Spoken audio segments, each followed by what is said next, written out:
Hello everyone, दोस्तों board परीक्षाओं की तैयारी के लिए आप हमारे यूट्यूब चैनल को सब्सक्राइब अवश्य करें। साथ ही साथ इस वीडियो को अपने दोस्तों के साथ शेयर जरूर करें।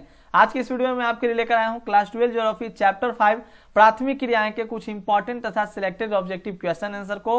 और फ्रेंड्स, इससे पहले वाले वीडियोज में मैंने ऑलरेडी आपको चैप्टर 1 से चैप्टर 4 तक के ऑब्जेक्टिव क्वेश्चंस को करा दिया है। तो यदि आपने अभी तक उन वीडियोस को नहीं देखा है तो जाइए हमारे चैनल के प्लेलिस्ट में या नीचे डिस्क्रिप्शन बॉक्स में आपको वीडियो का लिंक मिल जाएगा। आप वहां से उन सभी वीडियोस को आसानी से देख पाओगे। तो बिना कोई देर किए शुरू करते हैं आज के अपने पहले क्वेश्चन से। फर्स्ट क्वेश्चन है हमारा, मानव के वे क्रियाकलाप जिनसे आय प्राप्त होती है क्या कहलाती है। यानी कि मनुष्य के वैसे क्रियाकलाप, मनुष्य के वैसी एक्टिविटी जिनसे इनकम की प्राप्ति होती है क्या कहलाती है। आप लोग ऑप्शंस पे ध्यान दीजिएगा। ऑप्शन है सामाजिक क्रिया, प्राकृतिक क्रिया, आर्थिक क्रिया और राजनैतिक क्रिया। एनसीईआरटी के पहले ही पॉइंट में आपको ये प्रश्न मिल जाएगा कि मनुष्य के वैसे क्रियाकलाप जिनसे हमें आय की प्राप्ति होती है क्या कहलाती है दोस्तों। तो सही जवाब आपका हो जाएगा ऑप्शन सी, आर्थिक क्रियाएं। और यदि आपको आंसर पहले से पता रहे तो हर बार की तरह इस बार भी आप नीचे कमेंट सेक्शन में कमेंट जरूर कीजिएगा ताकि हमें भी पता चल सके कि आपको कितना प्रश्न पहले से याद था। तो ये जो चैप्टर हम लोग पढ़ रहे हैं, चैप्टर 5 में आपको प्राथमिक क्रियाओं के बारे में पढ़ना है। ऐसे आपको जो भी चैप्टर आपको पढ़ने के लिए मिलेगा, चैप्टर 6, 7, इन सभी में हम लोग को आर्थिक क्रियाएं के बारे में पढ़ना है। चैप्टर 5 में आप पढ़िएगा प्राथमिक क्रिया के बारे में, चैप्टर 6 में आपको पढ़ना है द्वितीय क्रिया के बारे में, प्राथमिक, और फिर उसके बाद तृतीयक एवं चतुर्थ क्रियाएं के बारे में आपको पढ़ना है। तो ये सारी क्रियाएं होती है आर्थिक क्रियाएं, तो आपको याद रखना होगा। बहुत ही इंपॉर्टेंट प्रश्न है दोस्तों, सिलेक्टेड टाइप प्रश्न आपको खुद लगेंगे। मैंने बहुत अच्छे तरीके से एनसीईआरटी ने सभी प्रश्नों को सिलेक्ट किया है। क्वेश्चन नंबर 2 है हमारा, निम्नलिखित में से कौन प्राथमिक क्रियाकलाप है, यानी कि प्राइमरी एक्टिविटीज आपके कौन है। ऑप्शन है देखिए व्यापार, उद्योग, कृषि, सभी। तो जब आप इस चैप्टर को पढ़ रहे होगे, और हालांकि मैं इस चैप्टर का आपको सब्जेक्टिव क्वेश्चन भी कराऊंगा, तो इस चैप्टर में आपको मेनली यही पढ़ने के लिए मिला कि प्राथमिक क्रियाएं जो होती है वो डायरेक्ट रूप से नेचर पे, यानी कि पर्यावरण पे, इन्वायरमेंट पे क्या रहती है, डिपेंड रहती है, इन्वायरमेंट पे ये निर्भर रहती है। तो इसमें से आपको कौन सा लग रहा है इन्वायरमेंट वाला। बिल्कुल आप लोगों ने ऑप्शन सी को किया, कृषि। तो कृषि आपके सही जवाब हो जाएंगे। कौन प्राथमिक क्रियाकलाप है, तो कृषि आपका प्राथमिक क्रियाकलाप है, क्योंकि ये पृथ्वी के संसाधन जैसे आपके भूमि हो गए, जल हो गया, वनस्पति और भी जो भी चीज है जैसे भवन निर्माण, ये सारी चीजें से इसका संबंध रहता है प्राथमिक क्रियाकलाप का। अगर एग्जाम्पल के तौर पे अगर आप बात करें तो जैसे कृषि तो आपका एक एग्जाम्पल मिल ही गया, और एक एग्जाम्पल बहुत फेमस सा एग्जाम्पल है आखेट, ले लीजिएगा। आखेट हो गया भोजन का संग्रह। भोजन का संग्रह जो हो गया, आखेट और भोजन संग्रह जो है वो सबसे पहला जो प्राथमिक क्रियाकलाप था वो इसके अंतर्गत आता है। ध्यान रखिएगा। पशुचारण हो गया, मछली पकड़ना, वनों से लकड़ी काटना, कृषि और खनन, तो ये सब आपके प्राथमिक क्रियाकलाप के अंतर्गत आ गए, यानी कि प्राइमरी एक्टिविटीज आपके हैं। नेक्स्ट हमारा अगला प्रश्न है, प्रश्न संख्या 3 को देखिएगा और आंसर आपको पता रहे तो जरूर कीजिएगा। हालांकि आपको पता चल चुका होगा कि आपके सेंटअप एग्जामिनेशन में इस प्रश्न को इस साल ही पूछा जा चुका है। लॉल कॉलर का संबंध है। तो अभी तो आप इस चैप्टर 5 को पढ़ रहे हो तो आपको बिल्कुल ध्यान है, आपने हेडिंग में पढ़ा कि हम लोग प्राथमिक क्रिया के बारे में पढ़ रहे हैं, तो आप फटाक से आप कमेंट सेक्शन में लिख दीजिए कि हाँ प्राथमिक क्रियाकलाप से इसका संबंध है। बट जब आपके एग्जामिनेशन में इस प्रश्न को पूछा जाएगा तो उस टाइम आप कंफ्यूज हो सकते हो। तो ध्यान रखिएगा, हम लोग लाल कलर का संबंध जो है प्राथमिक क्रियाकलाप से दोस्तों। और लाल कलर क्यों इसे कहते हैं, क्योंकि जो प्राथमिक क्रियाकलाप के जो लोग होते हैं, जो संलग्न रहते हैं अपने कामों में, जैसे एग्जाम्पल के तौर पे आप लीजिए मछली पकड़ना हो गया, वनों से लकड़ी काटना हो, तो ये घर से बाहर के कार्य हैं। क्या है, घर से बाहर के कार्य हैं, जिसके कारण इन्हें लॉल कॉर्नर के नाम से, लॉल कॉलर के नाम से जाना जाता है। तो याद रखिएगा प्राथमिक क्रियाकलाप आपके बिल्कुल 100% सही जवाब। अगला जो हमारा 4 नंबर प्रश्न है वो आपसे ही रिलेटेड है। देखिए प्रश्न है कि च्युइंगम को चूसने के बाद शेष बचे भाग को क्या कहते हैं। यानी कि जब हम लोग च्युइंगम, जिसे आप हम लोग बचपन में कहते थे चिलगम, तो च्युइंगम को चूसने के बाद शेष बचे भाग को, जो हमारे मुंह में बच जाता है ना व्हाइट व्हाइट, तो उसे हम लोग क्या कहते हैं, जो अवशेष बच जाता है उसे क्या कहते हैं। तो ऑप्शन है अवशेष, रबर, चिकल या गम। तो आप लोग आंसर कीजिएगा, इसका कीजिए फटाफट से। अगर आपको पता है तो जरूर से जरूर कमेंट में कीजिए।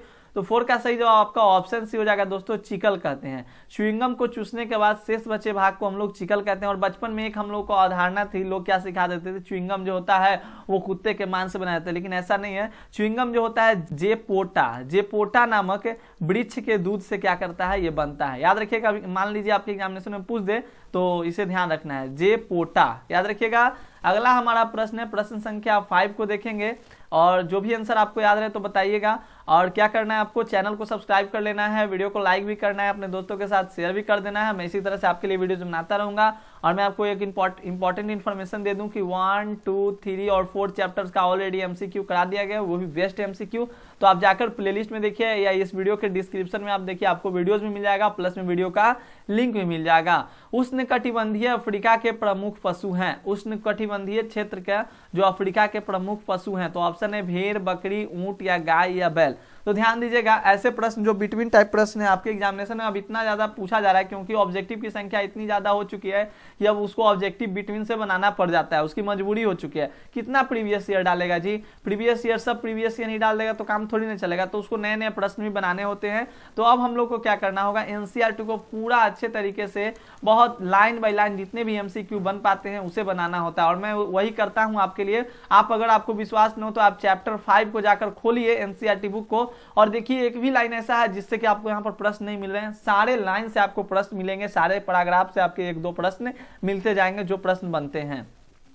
तो प्रश्न है कि उष्णकटिबंधीय अफ्रीका के प्रमुख पशु हैं, तो याद रखिएगा इसका सही आंसर गाय बैल हो जाएगा। ध्यान रखिएगा जो ऑप्शंस आप देख रहे हैं भेड़, बकरी और ऊंट, ये जो 3 ऑप्शंस आप देख रहे हैं ये आपके सहारा एवं एशिया मरुस्थलों के हैं। जैसे भेड़, बकरी, ऊंट आपका हो गया, तो सहारा एवं एशिया मरुस्थलों में भेड़, बकरी, ऊंट ये सब क्या कहते हैं, पाला जाता है। अगला हमारा 6 नंबर प्रश्न है, ये भी इंपॉर्टेंट लाजवाब प्रश्न है कि इनमें कौन चलवासी पशुचारण से संबंधित है। चलवासी कहने का मतलब क्या होता है, यानी कि जैसे हम लोग पशुचारण करते हैं ना, तो चलवासी पशुचारण से संबंधित है। देखिए अगर आप देखेंगे तो क्वेश्चन नंबर 49 आप देखिएगा जाकर, जो आपके एग्जामिनेशन में मॉडल पेपर जारी हुआ था 2021 का एग्जामिनेशन जब होने वाला था 2021 में आपके बोर्ड एग्जामिनेशन, उससे पहले जनवरी में 4 जनवरी 3 जनवरी के आसपास मॉडल पेपर जारी किया गया था। तो क्वेश्चन नंबर 49 आप जाकर देखिएगा, उस मॉडल पेपर का पीडीएफ टेलीग्राम पर अवेलेबल है, तो आप टेलीग्राम चैनल को भी ज्वाइन कर लीजिएगा, और साथ साथ क्यूज के लिए आप हमारे website soft study Akash Kumar पे क्यूज भी लगाया कीजिए, और वहां पे आपको सारे स्टडी मटेरियल्स मिल जाते हैं, जितना भी पीडीएफ है ये सारी चीज आपको वहां पे फुल्ली फ्री में प्रोवाइड कराई जाती है। तो इनमें कौन चलवासी पशुचारण से संबंधित है दोस्तों, देखिए लामा है, याक है, रेंडियर है, तो इनमें से सभी आपका सही जवाब हो जाएगा। अब बच्चों को लग रहा होगा कि सर लामा क्या होता है, याक क्या होता है, रेंडियर क्या है, तो आपको मैं बता दूं, ये जो आपका लामा है आपने तो पढ़ा कि सहारा एवं एशिया मरुस्थलों में भेड़, बकरी, ऊंट पाला जाता है। लामा की मैं बात बताऊं तो लामा आपका जो होता है, और याक जो है आपका, लामा और याक ये तिब्बत एवं एंडीज के पर्वतीय भागों में पाया जाता है, तो ये भी प्रश्न आपसे पूछ दे सकता है। रेनडियर जो आपका है, तो रेनडियर आपका आर्कटिक और उत्तरी ध्रुवीय में आपके पाए जाते हैं, तो ध्यान रखिएगा। याक भी आपका तिब्बत एवं एंडीज के पर्वतीय क्षेत्रों में पाया जाता है दोस्तों, तो इनमें से सभी जो आपके हैं वो चलवासी पशुचारण से संबंधित है। तो ये इंपॉर्टेंट प्रश्न। नेक्स्ट हमारा अगला प्रश्न 7 देखिएगा, ज्यादा टाइम मैं नहीं लूंगा, फटाफट से हम लोग प्रश्नों को करते चलेंगे। 7 नंबर है, इनमें किस देश में वाणिज्य पशुधन पालन किया जाता है। देखिए वाणिज्य पशुधन पालन किया जाता है, ऑप्शन है न्यूजीलैंड, ऑस्ट्रेलिया, अर्जेंटीना या इनमें से सभी। तो आपको मैं बता दूं, जो वाणिज्य पशुधन पालन किया जाता है वो आपके न्यूजीलैंड में भी किया जाता है, ऑस्ट्रेलिया में भी किया जाता है, अर्जेंटीना में भी किया जाता है। जो आपने एक और देश का नाम आपने सुना होगा, यूरुग्वे, यूरुग्वे का नाम आपको पता होगा, तो अगर मान लीजिए पूछ दे तो ऐसा नहीं कहिएगा कि आपने 3 ऑप्शन बताया। यूरुग्वे हो गया आपका संयुक्त राज्य अमेरिका यानी कि USA, United state of America में भी आपका वाणिज्य पशुधन पालन किया जाता है। मतलब आप समझ रहे होंगे नाम में ही आपका छुपा हुआ है, वाणिज्य कहने का मतलब पशुधन पालन, यानी कि उससे हम लोग को पैसे कमाना। तो 7 का सही जवाब आपका इनमें से सभी हो जाएगा। These all question are important है दोस्तों, तो ध्यान दीजिएगा, अच्छे तरीके से देखिएगा।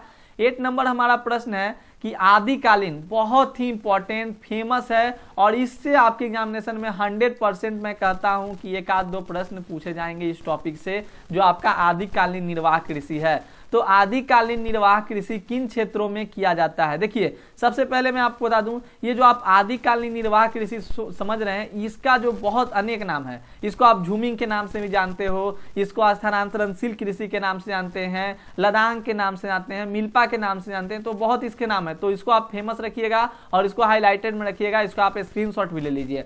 आदिकालीन निर्वाह कृषि किन क्षेत्रों में किया जाता है, तो ध्यान दीजिएगा, सही आंसर आपका ऑप्शन ए हो जाएगा, उष्णकटिबंधीय क्षेत्रों में जो आपका आदिकालीन निर्वाह कृषि होता है वो किया जाता है दोस्तों, याद रखेंगे। और इसका अन्य नाम आपको मैंने बताया स्थानांतरणशील कृषि के नाम से, स्थानांतरणशील, ठीक है, तो स्थानांतरणशील कृषि के नाम से भी जाना जाता है, याद रखेंगे। और भी अनेक नाम है, हम लोग करते चलेंगे, सारे प्रश्न मैंने सेट किए हैं अच्छे तरीके से, तो आपको सारे टर्म्स आपके यहाँ पे मिल जाएंगे। 9 नंबर प्रश्न है कि आदिकालीन निर्वाह कृषि के अन्य नाम क्या है। देखिए आ गया ना, आदिकालीन निर्वाह कृषि के अन्य नाम क्या है। तो पहला तो आपको स्थानांतरणशील कृषि 100% आप श्योर हो। कर्तन एवं दहन कृषि भी इसे कहते हैं। क्यों? क्योंकि क्या होता है, इन क्षेत्रों के जो वनस्पति होते हैं उन्हें जला दिया जाता है और उसी जली हुई राख को फिर उर्वरक के रूप में, क्या कहता है, खाद के रूप में प्रयोग किया जाता है। इसलिए हम इसे स्लैश एंड बर्न यानी कि कर्तन एवं दहन, स्लैश एंड बर्न के नाम से भी जानते हैं, जिसे आप कर्तन एवं दहन कहते हो। तो कर्तन एवं दहन कृषि के नाम से भी जानते हैं। तो इसका सही आंसर आपका हो जाएगा ए और बी दोनों। ध्यान रखोगे, आदिकालीन निर्वाह कृषि के अन्य नाम क्या है, तो स्थानांतरणशील कृषि, कर्तन एवं दहन कृषि भी इसे हम लोग कहते हैं, और भी अनेक नाम है। तो सारे प्रश्न को मैंने अच्छे तरीके से सेट किया दोस्तों। बस आपका काम है कि इस वीडियो को लाइक कर देंगे, चैनल पर नहीं हो तो चैनल को सब्सक्राइब कर लीजिएगा। और मैं आपको बता दूं, इसका जो क्षेत्र है, प्रमुख क्षेत्र कहां कहां में इस प्रकार की खेती की जाती है, तो आपके अफ्रीका महादेश में यानी अफ्रीका में किया जाता है, आपके दक्षिणी एवं मध्य अमेरिका में किया जाता है, उष्णकटिबंधीय भाग जितने हैं वहां पे किया जाता है। तो याद रखिएगा। अगला हमारा प्रश्न है 10 नंबर, ये भी लाजवाब प्रश्न आपके लिए। इनमें से कौन सी औजारें कर्तन एवं दहन कृषि में प्रयोग की जाती है। तो मैंने जितने भी प्रश्न हैं वो टॉपिक वाइज सिलेक्ट किया, आपको खुद लग रहा होगा। तो इनमें से कौन सी औजारें कर्तन एवं दहन कृषि के प्रयोग में लाई जाती है, में प्रयोग की जाती है। तो ऑप्शन है लकड़ी, कुदाली, फावड़ा या इनमें से सभी। तो बिल्कुल इनमें से सभी। ये जो कर्तन एवं दहन कृषि होता है इसमें ज्यादा इनकम नहीं होता है, तो इसमें लकड़ी का उपयोग किया जाता है, कुदाली का उपयोग किया जाता है, फावड़ा का उपयोग किया जाता है। तो इनमें से सभी आपके सही जवाब हो जाएंगे। नेक्स्ट हमारा अगला प्रश्न है, प्रश्न संख्या 11 को देखिएगा। इनमें से किस कृषि को मैक्सिको में मिल्पा एवं मलेशिया व इंडोनेशिया में लदांग के नाम से जाना जाता है, और भारत में कहूं तो भारत के जो आपके और भी उत्तरी पूर्वी राज्य हैं वहां पे इसे झूमिंग के नाम से जाना जाता है। झूमिंग भैया, झूमिंग।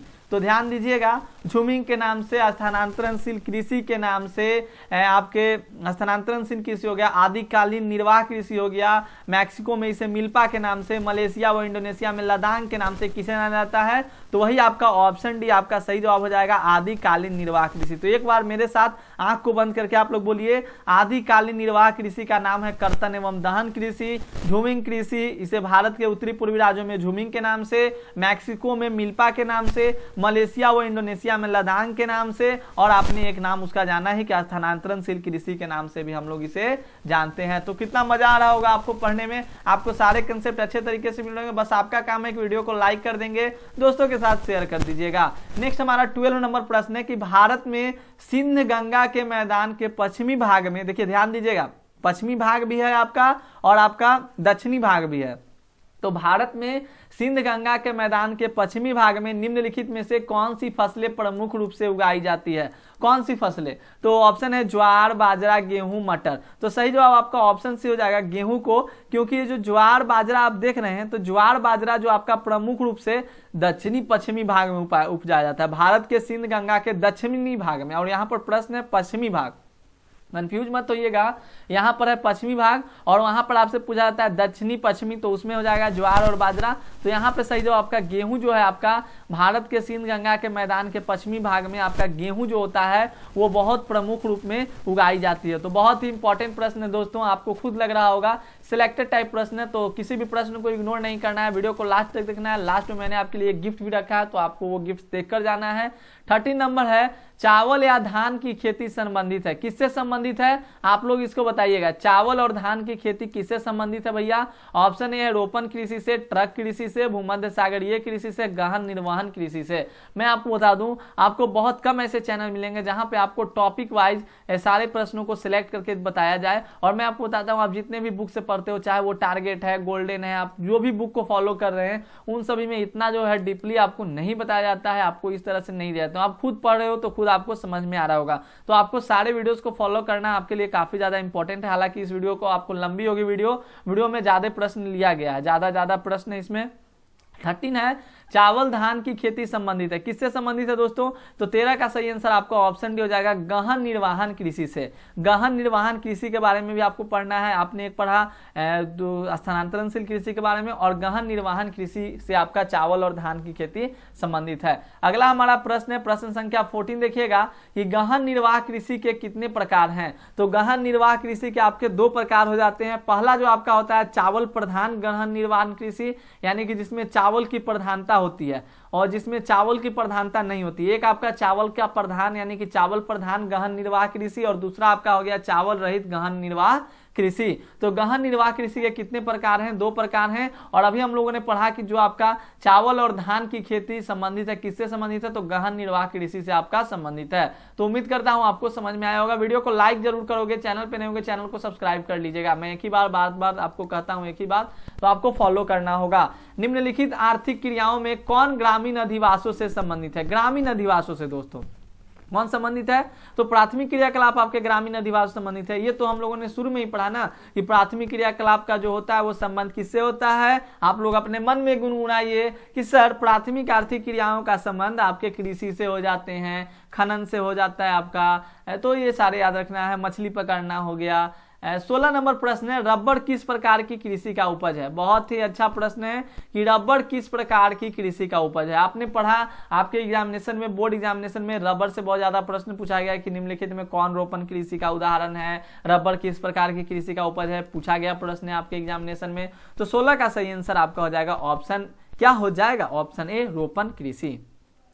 रबड़ किस प्रकार की कृषि का उदाहरण है? तो रोपण कृषि का उदाहरण है। और इसके कुछ और एग्जांपल्स मैं आपको बता दूं, जैसे आपका रबड़ आ गया तो रबड़ आ गया, तो चाय आ जाएगा, कॉफी आ जाएंगे इसमें, चाय, कॉफी, कोको, रबड़, ये सब आपके आ गए। कोको, रबड़, कपास, गन्ना, याद रखिएगा गन्ना हो गया। एक अनानास भी आपका हो जाता है, इसी में आ जाता है। अनानास हो गया, केला भी आपको ले लीजिए, तो केले, ये सब क्या है? बागानी है आपके। तो रबड़ किस प्रकार की कृषि का उपज है? आपके रोपण कृषि। और रोपण कृषि के एग्जांपल्स आपके हो गए चावल, कॉफी, कोको, कपास, गन्ना, अनानास, केले। और क्वेश्चन नंबर 34 में मैंने सेम टू सेम इसी प्रश्न को कुछ अलग तरीके से सेट किया, तो आप देखिए क्वेश्चन नंबर 34 को, आपको आसानी से पता चलेगा।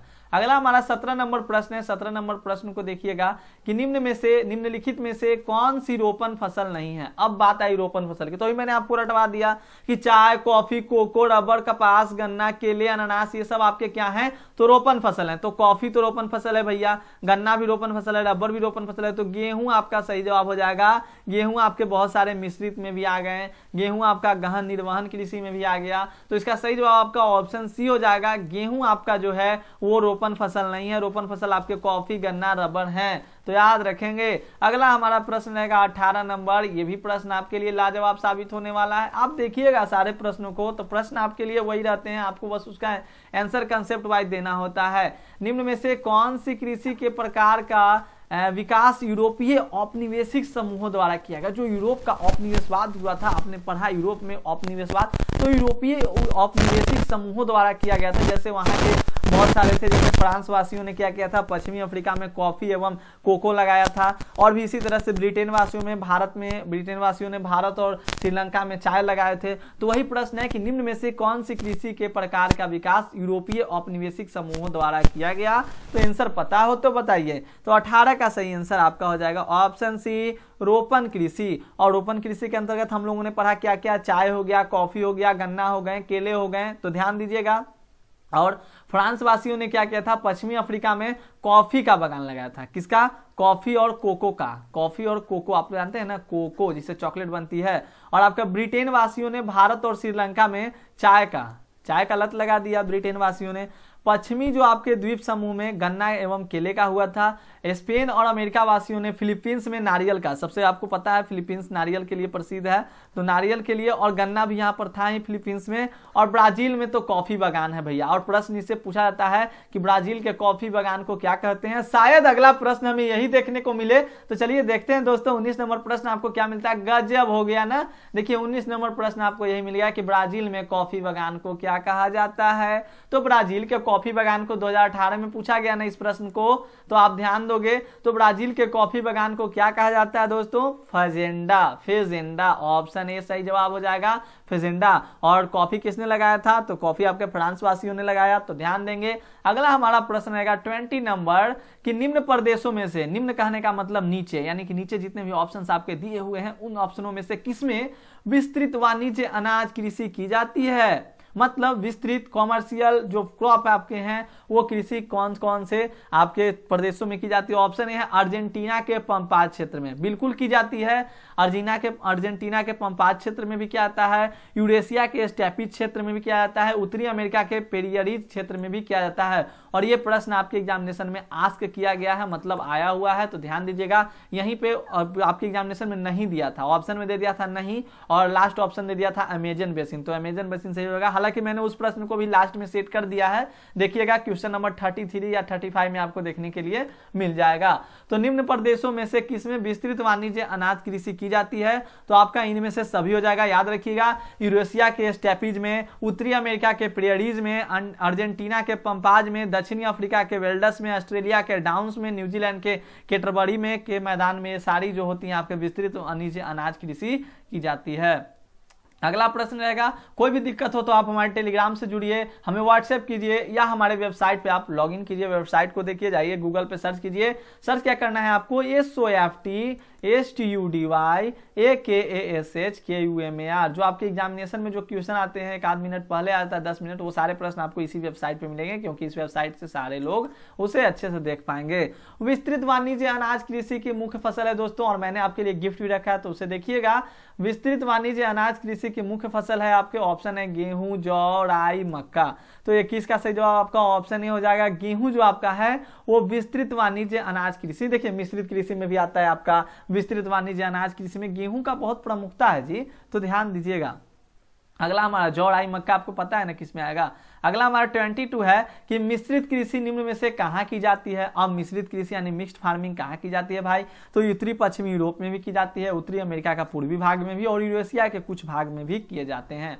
तो सही आंसर आपका ऑप्शन डी हो जाएगा कि इनमें से सभी। मिश्रित कृषि आपके उत्तरी पश्चिमी यूरोप में भी, उत्तरी अमेरिका का पूर्वी भाग में भी, यूरेशिया के कुछ भाग में भी प्रश्न पूछा जा चुका है। ये सब आपके एग्जामिनेशन में सेंटअप में आया है, कहीं आपके मॉडल पेपर में आया हुआ है, तो सारे प्रश्न इंपॉर्टेंट है, इग्नोर नहीं करना है, देखते रहना है, वीडियो को लाइक भी करना है, चैनल पे नए होंगे चैनल को सब्सक्राइब भी करना है। 23 नंबर है कि मिश्रित कृषि में किस प्रकार की फसल उगाई जाती है। तो मिश्रित कृषि में किस प्रकार की फसल उगाई जाती है बताइएगा। हाँ जी बिल्कुल, गेहूं, जौ, राई। आपको तो यहीं पर ना आपको देखने के लिए मिल गया था प्रश्न कि यहाँ पर देखिए कि विस्तृत वाणिज्य अनाज कृषि के मुख्य फसल है आपको गेहूं और जौ, राई, मक्का। मैंने आपको एग्जांपल उसी टाइम बता दिया। तो प्रश्न यहाँ पर कर रहा है कि मिश्रित कृषि निम्न में से कहाँ की जाती है, तो उत्तरी पश्चिमी यूरोप में, उत्तरी अमेरिका का पूर्वी भाग, यूरेशिया के कुछ भाग, दक्षिणी महाद्वीपों के समशीतोष्ण अक्षांश वाले भागों में भी किया जाता है। तो ये भी ऑप्शन आपको दे सकता है। मिश्रित कृषि के में किस प्रकार की फसल उगाई जाती है दोस्तों, तो याद रखिएगा मिश्रित कृषि में हम लोग को गेहूं, जौ, राई, जई, मक्का, चारे की फसल जो मेन हो जाती है, जो चारा जिससे बनता है, चारा घोटाला आपको पता है ना, तो चारे की फसल आपकी बहुत ज्यादा मेन हो जाती है मिश्रित कृषि में। तो ध्यान रखिएगा कंदमूल जितने भी आपके फल फूल हो जाते हैं ये सब आपके मिश्रित कृषि में। अगला हमारा 24 नंबर है, इनमें से कौन वाणिज्य डेयरी कृषि के प्रमुख क्षेत्र हैं। वाणिज्य डेयरी कृषि के कौन हो जाएगा, तो उत्तरी पश्चिमी यूरोप का भी और कनाडा, न्यूजीलैंड, ये सारे जगह किया जाता है। तो इसका सही जवाब आपका ऑप्शन डी हो जाएगा, इनमें से सभी। इनमें से कौन वाणिज्य डेयरी कृषि के प्रमुख क्षेत्र हैं, तो उत्तरी पश्चिमी यूरोप का क्षेत्र जो होगा वो भी वाणिज्य डेयरी कृषि होता है, कनाडा में भी और न्यूजीलैंड में भी। नेक्स्ट हमारा अगला प्रश्न है 25 नंबर, क्वेश्चन को भी देखकर ही जाइएगा। निम्न में से कौन सी कृषि खट्टे रसदार फलों की कृषि संबंधित है। निम्न में से कौन सी कृषि खट्टे रसदार फलों की कृषि से संबंधित है, फलों की कृषि से संबंधित है। ऑप्शन है मिश्रित कृषि, रोपण कृषि, भूमध्य सागरीय कृषि या सहकारी कृषि। 25 का सही आंसर आपका हो जाएगा ऑप्शन सी, आपके सही जवाब भूमध्य सागरीय कृषि। जितने भी खट्टे पदार्थों की है वो भूमध्य सागरीय कृषि हो जाएंगे। और अगला प्रश्न हमारा रहेगा भूमध्य सागर से ही है कि भूमध्य सागरीय क्षेत्र की विशेषता क्या है। ऑप्शन है अंगूर की कृषि, गेहूं की कृषि, चावल की कृषि, इनमें से कोई नहीं। तो खट्टा कौन हुआ, अंगूर। तो अंगूर आपका सही है। शराब भी बनाया जाता है, मंदिरा भी बनाई जाती है विशेष प्रकार का, जिसके कारण भूमध्य सागरीय क्षेत्र की जो विशेषता है वो अंगूर की कृषि से जानी जाती है। तो याद रखिएगा 26 का आपका ऑप्शन है बिल्कुल करेक्ट आंसर है दोस्तों। और मैं फिर आपको बता दूं chapter 1, chapter 2, chapter 3, chapter 4 already मैंने करा दिया है। जाइए आप लोग प्लेलिस्ट से वीडियो देखिए, डिस्क्रिप्शन में भी आपको लिंक मिल जाएगा। 27 नंबर प्रश्न है हमारा, ट्रक फार्म एवं बाजार के मध्य दूरी जो एक ट्रक रात भर में तय करता है, ट्रक फार्म एवं बाजार के मध्य दूरी जो एक ट्रक रात भर में तय करता है, उसी आधार पर इसको क्या नाम दिया गया? तो उसी आधार पर इसको क्या नाम दिया गया है? तो ट्रक कृषि का नाम दिया गया है। याद रखिएगा, ट्रक फार्म जो बाजार से एक रात भर में दूरी तय कर लेता है, उसी आधार पर इसको ट्रक कृषि का नाम दिया जाता है। और ट्रक कृषि के बाद ही कारखाना कृषि भी आपके इसी में आ जाते हैं। तो देखिए, पश्चिमी यूरोप एवं उत्तरी अमेरिका के औद्योगिक क्षेत्रों में उद्यान कृषि के अतिरिक्त और दूसरे प्रकार की कौन सी कृषि की जाती है? सारे प्रश्न आपके लिए भी आए हैं, तो ध्यान देंगे। पश्चिमी यूरोप एवं उत्तरी अमेरिका के औद्योगिक क्षेत्रों में उद्यान कृषि के अतिरिक्त, मतलब जो उद्यान कृषि होता है उसके अतिरिक्त दूसरे प्रकार की कौन सी कृषि की जाती है पश्चिमी यूरोप में और उत्तरी अमेरिका में? तो अकॉर्डिंग टू ऑप्शंस आपका हो जाएगा ऑप्शन बी, कारखाना कृषि। आपने पढ़ा डेयरी कृषि के बारे में भी और वाणिज्य कृषि के बारे में, तो ध्यान दीजिएगा 28 का सही आंसर आपका ऑप्शन बी भी हो सकता है, कारखाना कृषि। नेक्स्ट अगला हमारा प्रश्न है 29 नंबर, सहकारी कृषि अधिक सफल रही। तो सहकारी कृषि अधिक सफल रही कहां में? तो ऑप्शन बी आपका हो जाएगा डेनमार्क में। डेनमार्क आपका देखिए 2019 में इस प्रश्न को पूछा गया है आपके एग्जामिनेशन में कि सहकारी कृषि अधिक सफल कहां रही थी? तो डेनमार्क में। तो सारे प्रश्नों को मैंने ला दिया है, प्रत्येक किसान इसका डेनमार्क का जितना भी किसान है वो सहकारी कृषि से संबंध रखता है। और फ्रेंड्स ऊपर वाला जो प्रश्न है 28, इसमें बहुत सारे लोग डेयरी कृषि को भी टिक लगाएंगे, लेकिन देखिए उत्तरी अमेरिका की बात की जा रही है, पश्चिमी यूरोप में माना कि होता है, लेकिन उत्तरी अमेरिका की बात की जा रही है, तो आप इसे कारखाना कृषि के अंतर्गत ही टिक करोगे। अगला हमारा प्रश्न है 30 नंबर, देखिए सामूहिक कृषि को सोवियत संघ में क्या नाम दिया गया? जब आप सामूहिक कृषि को पढ़ने जाइएगा तो वहां पे लिखा रहेगा कि सोवियत संघ ने इसे क्या नाम दिया था? तो इसका नाम दिया था कोलख खोज, सॉरी क्या दिया था? कोलख खोज। तो याद रखेंगे, इसमें क्या होता था कि जो भी आपके अपने संसाधन होते थे वो सब एक जगह समूह के रूप में क्या करते थे, जैसे खेत हो गया, आपके पशु हो गए, ये सब को एक जगह मिलाकर लोग कृषि का कार्य करते थे। उसका बैल का उपयोग कर लिया, उसके खेत में उसने अनाज मतलब रोप दिया, मतलब बहुत सारे लोग समूह में करते थे, सामूहिक कृषि था, जिसे कहा गया कोलख खोज के नाम से जाना जाता है। तो ऑप्शन आपका ये सही जवाब। 31 नंबर है कि फूलों की कृषि क्या कहलाती है, पूछा गया प्रश्न है। तो सही आंसर आपका हो जाएगा पुष्पोत्पादन, जिसे आप फ्लोरिकल्चर के नाम से भी जानते हैं। तो फ्लोरिकल्चर भी आप इसे कह सकते हो। फ्लोरिकल्चर ऑप्शन में है तो उसे भी टिक करिएगा, क्योंकि फ्लोरिकल्चर ही ऑप्शन में था। अगला हमारा प्रश्न है 32, निम्न प्रदेशों में से किसमें विस्तृत वाणिज्य अनाज कृषि नहीं की जाती? मैंने आपको बोला ना, मैंने इस प्रश्न को भी डाला है। तो अर्जेंटीना के पंपात क्षेत्र में होता ही है, यूरेशिया के स्टेपी क्षेत्र में होता है, उत्तरी अमेरिका के प्रियरीज क्षेत्र में होता है। तो अमेजन बेसिन आपके सही जवाब है। हालांकि इस प्रश्न को पूछा गया इसलिए मैंने डाल दिया अमेजन बेसिन, ऊपर ही मैंने इसके बारे में आपको कंसेप्ट दे भी दिया था। अगला प्रश्न है दोस्तों हमारा, पीडीएफ डाउनलोड कर लीजिएगा। 33 है, निम्नलिखित में कौन सी खाद्य फसल है? खाद्य यानी खाने वाली फसल कौन सी है? तो गन्ना, कॉफी, मक्का, रबर। तो बताइएगा 33 का सही जवाब। जी बिल्कुल, सी आपके सही जवाब हो जाएंगे। कौन खाद्य फसल है? तो मक्का आपका खाद्य फसल है। बाकी तो आपका रबर, कॉफी, गन्ना क्या है? तो पेय फसल है। अगला हमारा प्रश्न है 34। देखिए मैंने बोला था आपको कि मैंने उन सभी प्रश्नों को भी डाला है। रोपण कृषि का जो एग्जांपल है उसे मैंने एक और तरीके से, तो यही आपके लिए गिफ्ट था। इस वीडियो का गिफ्ट आपका यही था कि आपको इस तरह से भी प्रश्न देखने के लिए मिलेंगे कि चाय, कॉफी, कोको, रबर, कपास, गन्ना, केले एवं अनानास किस प्रकार की कृषि के उदाहरण है साथियों? तो किस प्रकार की कृषि के उदाहरण है भाई? तो ऑप्शन बी रोपण कृषि के उदाहरण है। आंख मूंदिए, आंसर दीजिए। बहुत अच्छा लग रहा हो आपको सारे प्रश्न याद भी हो गए होंगे। 35 है कि मानव का सबसे प्राचीनतम आर्थिक क्रियाकलाप क्या था? मैंने भी आपको बताया कि आखेट एवं भोजन संग्रह जो था वो मानव का सबसे पहला, सबसे प्राचीनतम आर्थिक क्रियाकलाप था। तो चैप्टर 5 में हम लोगों को प्राथमिक क्रियाएं के बारे में पढ़ना था और हम लोगों ने चैप्टर 5 के जितने भी एमसीक्यू क्वेश्चन आपके लिए इंपॉर्टेंट थे, ऑब्जेक्टिव क्वेश्चन, उन सभी क्वेश्चंस को मैंने कराया। दोस्तों एक वीडियो अगर एक बार में आपको नहीं याद हो तो 2-3 बार वीडियो को देख लीजिएगा। आपके पास फास्ट मोड करने का ऑप्शन भी रहता है, तो यूट्यूब में फास्ट मोड करने का ऑप्शन भी है, तो आप फास्ट कर दीजिएगा। फास्ट मोड में वीडियो को 2x पर या 1.75x पर आप देख लीजिएगा। मैं तो इसी देखता हूं, तो आपके क्या हो जाएंगे, आप दोबारा इसको रिवाइज भी